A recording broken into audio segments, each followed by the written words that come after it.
Hello class. तो इस flow diagrams के और बहुत ही शॉर्ट और क्रिस्प वीडियोस में आपका दोबारा से वेलकम है। हमने ये सीरीज स्टार्ट की है ताकि हम आपको एक बेसिक आइडिया दे पाएँ कि हर चैप्टर में बेसिक बेसिक क्या है और कुछ फ्लो डायग्राम्स के थ्रू आपको समझा पाएँ। तो जो आज का हमारा चैप्टर है वो भी इकोनॉमिक्स का एक चैप्टर है, पीपल एज रिसोर्स। उस चैप्टर में हम क्या पढ़ते हैं, तो अब एज अ ह्यूमन बीइंग होने के नाते, एक सिटीजन होने के नाते, एक देश के लिए आपका क्या कंट्रीब्यूशन होना चाहिए उसके बारे में ये बेसिक चैप्टर है। तो सबसे पहले ह्यूमन रिसोर्स होता क्या है, एक इंसान को या किसी भी ह्यूमन को रिसोर्स की तरह पढ़ना क्यों इंपॉर्टेंट हो जाता है। तो population is an asset for the economy rather than a liability. ये बहुत ही अच्छा कोट है। इस कोट का मतलब ये हुआ, अच्छा असेट और लायबिलिटी आपको पता होगा, असेट वो होता है जो आपको फ्यूचर या लॉन्ग टर्म में कुछ बेनिफिट प्रोवाइड करे, और लायबिलिटी वो होता है जो आपके सिर पे एक बोझ है। तो बहुत से बच्चों को ऐसा कहा जाता है वो धरती पे बोझ है, तो वो बेसिकली एक लायबिलिटी है। और असेट वो होता है जो ह्यूमन बीइंग आगे चल के या भविष्य में जाके कुछ प्रॉफिट दे सोसाइटी को, उसे एक क्या कहा जाता है, असेट कहा जाता है। तो असेट किन टर्म्स में हो सकती है कोई पॉपुलेशन, और कोई पॉपुलेशन लायबल कैसे हो सकती है उसके बारे में हम बात करते हैं। तो कोई भी असेट बनने के लिए जो बेसिक क्राइटेरिया होता है वो है एजुकेशन, हेल्थ केयर और ट्रेनिंग। अगर किसी इंसान को एक अच्छी एजुकेशन दे दी जाए, या अच्छा हेल्थ केयर दे दिया जाए, या अच्छी ट्रेनिंग दी जाए, अब देखिए क्या होगा। अगर अच्छा एजुकेशन होगा तो बेसिकली उसके बारे में साइंटिफिक रिसर्च और बहुत सारी चीजों में उसे एजुकेट किया जाएगा, तो basically at the end of the day वो कुछ पैसा बनाएगा ताकि देश का कुछ प्रॉफिट हो पाए, एक कैपिटल में इन्वेस्टमेंट, कैपिटल ग्रोथ हो। अगर उसकी हेल्थ अच्छी होगी तो वो बेसिकली अपनी हेल्थ के हिसाब से कुछ पैसा बना पाएगा, और उससे भी जो ह्यूमन कैपिटल है उसमें इंक्रीमेंट होगा। तीसरा है ट्रेनिंग। अगर उस इंसान की ट्रेनिंग कर दी जाए, उसे एक चीज सिखा दी जाए, जैसे सपोज जो टीचर है उसे ट्रेन कर दिया एक अच्छा टीचर बनने के लिए, तो वो एट द एंड जो अपनी सोसाइटी है उसमें और लोगों को स्किल कर पाएगा, और ये भी एक तरह से ह्यूमन कैपिटल का ग्रोथ करेगा।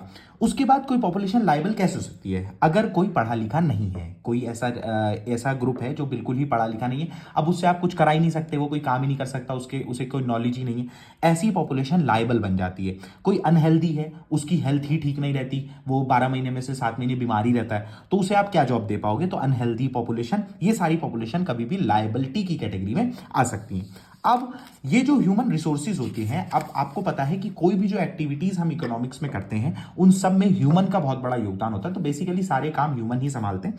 तो इकोनॉमिक एक्टिविटीज आपकी 3 तरह की होती हैं, जैसे प्राइमरी, सेकेंडरी और टर्शियरी। अब हम दिखाएंगे आपको कैसे हर चीज में ह्यूमन रिसोर्सेज इंपॉर्टेंट है। प्राइमरी सेक्टर यानी कि जो agro based sector, agriculture based sector, agriculture कौन करता है, इंसान ही करता है, तो बेसिकली ह्यूमन रिसोर्स से कनेक्ट हो गया प्राइमरी। सेकेंडरी सेक्टर वैसा सेक्टर होता है जो मैन्युफैक्चरिंग के लिए इंपॉर्टेंट होता है, तो मैन्युफैक्चरिंग में भी कौन, लेबर ही काम करते हैं, मैनेजर्स ही काम करते हैं, तो वो जितने भी लोग हैं वो सब ह्यूमन रिसोर्सेज के तहत ही आएंगे। टर्शियरी सेक्टर जो सर्विसेज प्रोवाइड करते हैं, आप कुरियर सर्विस देखो, बैंक सर्विस देखो, जितनी भी सर्विसेज हैं वो सब में भी ह्यूमन रिसोर्सेज का बहुत बड़ा योगदान होता है। तो आपको जब आंसर आता है ना, तो आपको लिंक करना होता है कि बेसिकली प्राइमरी सेक्टर में भी ह्यूमन रिसोर्स का इन्वॉल्वमेंट है, सेकेंडरी में भी, टर्शियरी में भी। आप भले ही देखो भाई, एक बेसिक सी बात बता देते हैं आपको, कि भले ही आगे चल के बोल रहे हैं कि एआई सबकी नौकरी खा जाएगा, ये कर देगा, तो नहीं भाई।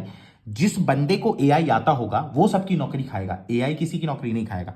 तो आप ये बात जरूर से ध्यान में रखें कि अगर आप इलिटरेट हैं, अगर आप अनहेल्दी हैं, अगर आप इलिटरेट हैं, अनहेल्दी हैं, तो आप एक लाइबिलिटी हैं देश के लिए। लेकिन वहीं अगर आपके पास किसी एक पर्टिकुलर सब्जेक्ट की एजुकेशन है, आपकी हेल्थ केयर अच्छी रहती है, आपको ट्रेनिंग मिली है प्रॉपर, तो आप एक बहुत अच्छा असेट बन सकते हैं अपनी सोसाइटी के लिए।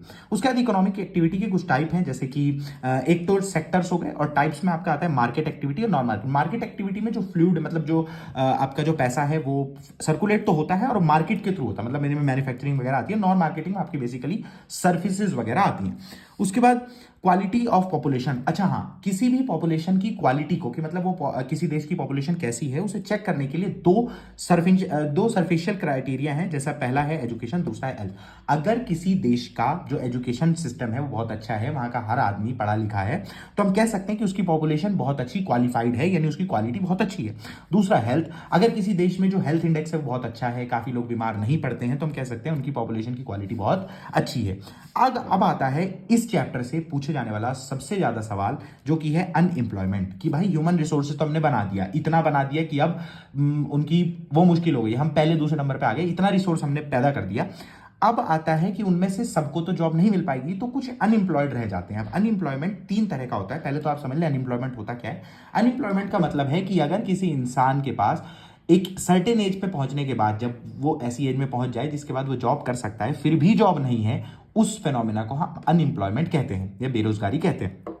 3 तरह की होती है। पहला सीजनल, जिसे हम मौसमी बेरोजगारी कहते हैं। इसमें वो लोग आते हैं जो बेसिकली साल के एक सर्टेन पीरियड के लिए ही काम करते हैं, बाकी पूरे साल वो बेरोजगार रहते हैं। जैसे आप किसानों का समझ सकते हैं। सपोज एक किसान है जो पूरे साल में बस सेब उगाता है, तो उसकी जो जॉब है वो सेब के टाइम पे तो रही, बाकी पूरे साल वो एक तरह से बेरोजगार हो गया। जैसे कोई एक कंपनी है, सपोज वो पटाखे बनाती है, तो उसका बिजनेस दिवाली में तो बहुत अच्छा चलेगा, लेकिन उसके बाद वो पूरे साल बेरोजगार रहेगा, तो उसे सीजनल अनएम्प्लॉयमेंट कहा जाता है कि a person dealing with the unemployment in whole the year except from a certain period of time. मतलब एक सर्टेन पीरियड ऑफ टाइम को छोड़ के वो ज्यादातर अनएम्प्लॉयड ही है। दूसरा है आपका डिस्गाइज्ड अनएम्प्लॉयमेंट। डिस्गाइज्ड का मतलब जो होता है, अगर आप इसका शाब्दिक अर्थ देखेंगे तो डिस्गाइज्ड का मतलब होता है जो भेष बदल के आए। तो जो भेष बदल के या प्रछन्न बेरोजगारी इसका नाम है हिंदी में। तो अगर आप ऐसी अनएम्प्लॉयमेंट देखें जिसमें बेसिकली जो इंसान है वो काम तो करना चाह रहा है, लेकिन उसके पास काम ही मौजूद नहीं है। मतलब उसके पास डिग्रीज हैं, सब कुछ है, उसके पास पढ़ा लिखा है, उसके पास स्किल भी है, स्टिल काम नहीं है। तो ऐसी एम्प्लॉयमेंट को हम डिस्गाइज्ड अनएम्प्लॉयमेंट कहते हैं। इसका जो बहुत अच्छा जो रीजन आप कह सकते हैं वो है कि ओवर पॉपुलेशन हो गई है, कंपटीशन बहुत बढ़ गया है, जिसकी वजह से जो बहुत पढ़े लिखे लोग हैं वो भी अनएम्प्लॉयड हो जाते हैं। तीसरा है एजुकेटेड। अगर कोई इंसान पढ़ा लिखा है और फिर भी उसे जॉब नहीं मिल रही, तो वो आपकी एजुकेटेड अनएम्प्लॉयमेंट में आ जाता है। तो इसी के साथ जो है आपका ये चैप्टर भी होता है ख़त्म। बहुत ज़्यादा कोई इस चैप्टर में है नहीं, बहुत बेसिक सा चैप्टर है। तो इसका जो आपका जो फ्लो चार्ट है उसका लिंक हम आप चाहे तो इसके डिस्क्रिप्शन में भी डाल देंगे, चाहे तो आप इसका स्क्रीनशॉट लेके अपना बना सकते हैं कॉपी में। बाकी तैयारी में लगे रहें। Thank you.